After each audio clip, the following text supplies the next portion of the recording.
my channel. My name is Jessica, aka the CozyWulfe. If you like obsessing over BL, danme, manga, or manhwa, you've made it to the right place, because that's all I do here in the form of recaps, reactions, and recommendations. So if that sounds like your vibe, be sure to like and subscribe. Today we are going to be doing something totally different. We are going to go through a tutorial of sorts, which I normally don't do tutorials, so bear with me here. This is going to be how I read on Ridibooks, the Korean BL novels, and then I translate them on my phone. Now, I will say right now that I don't know anything about Android phones or devices, so if you're an Android user, I'm so sorry. I'm totally an Apple girly. All I have is Apple knowledge. So if that is you, thank goodness you're here. We're gonna start off. I'm going to go through how to get age verified on Ridibooks, and then how I set up my shortcut so that I can translate novels from the Ridibooks app on your phone or iPad.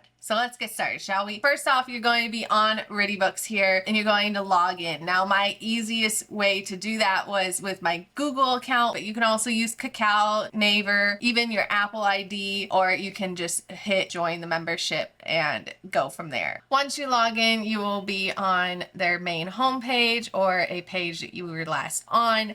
So from here, you're going to want to go to this little person icon at the top. Just select that. I have Google Chrome translating for me. If you don't want Google to translate the page, you just have to hit that extension and go back to Korean. But what we want to be looking for is this one-on-one. And then again, I have Google translating for me, but you're going to see already that Ridibooks is great about overseas readers. They already have a adult verification application. So it's right here. If you want to see it in Korean, it'll be this one. So middle of the page, big long box. So this is what it looks like in Korean, and then I had it go to English. I prefer to have Google translate my pages whenever they can. I find it easier to get through. It's whatever your preference is. You put in your name, your birth date, your gender, and then the type of verification that you'll be having. And then I use my driver's license, pretty simple. And then you insert the country that your license or ID is a part of. You hit your consent, you hit the consent for personal information, and then here's the thing, you have to attach a copy of your ID. So they don't need your address, they just need your name to be seen on that ID as well as your birth date. So if you're real particular about getting your information online, you can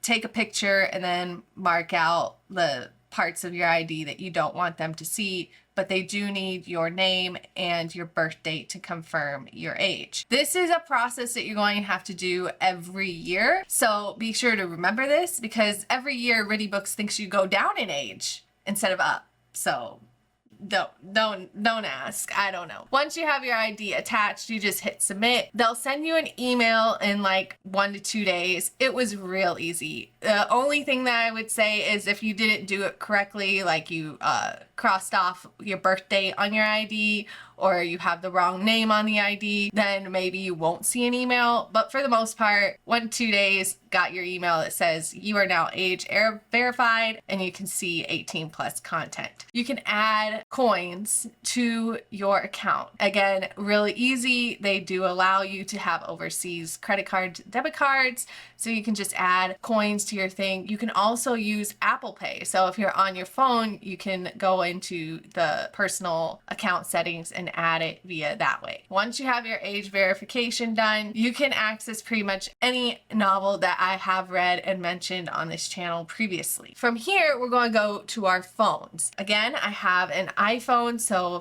sorry if you're an Android user, but that's how I do things. Once you're on your phone, you're going to want to go to that app store. The apps that you want to make sure that you have downloaded is the Google app. And then once that is downloaded, you should be able to make a shortcut. So you go into your shortcuts app, and we're going to build this shortcut right here where you take a screenshot and you search the image with lens. So to do that, we're going to hit the add button at the top. We're going to search actions, take screenshot, select, and then we're going to search Google because we've just installed Google onto our phones. So you're going to see a ton of options. You're going to have to scroll all the way down. You're going to want that search image with lens. Once you've done that, you're going to hit done.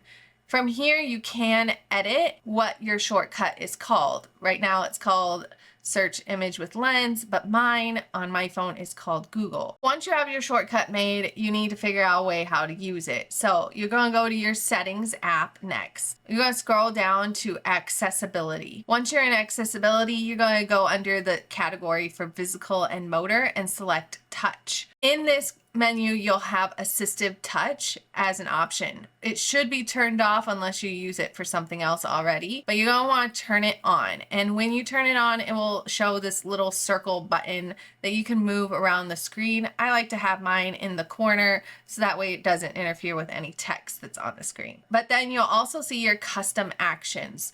I have a double tap and a long press. On the double tap, you want to select your shortcut that you just made. So for mine, it's Google. It could be take a screenshot or whatever yours was named after that. So you just make sure that Google is selected. There's also an app called Easy Screen Translator that I use as a secondary translation option. Sometimes Google Translate doesn't translate the entire page, or I want to compare two different translations. You can have those be a thing.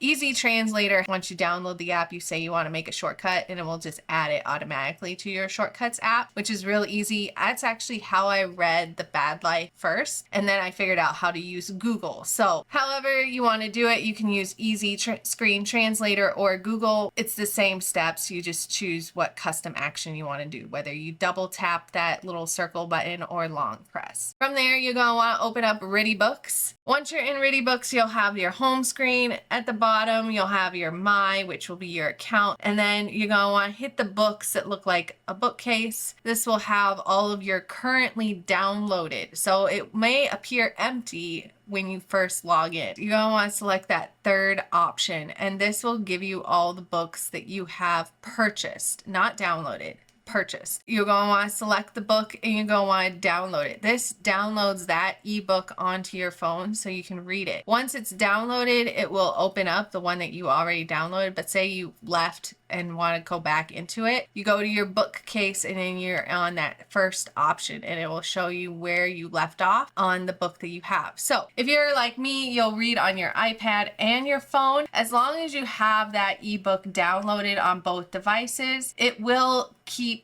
sync what page you're on from your iPad to your iPhone. Once you get into Ridibooks, you open up your book, right? You'll see your page and you'll just double tap and then it should open up Google Translate in Google Lens. So from there, you just hit the translate button and there you have it. You have your page translated and you can read. So it's pretty slick.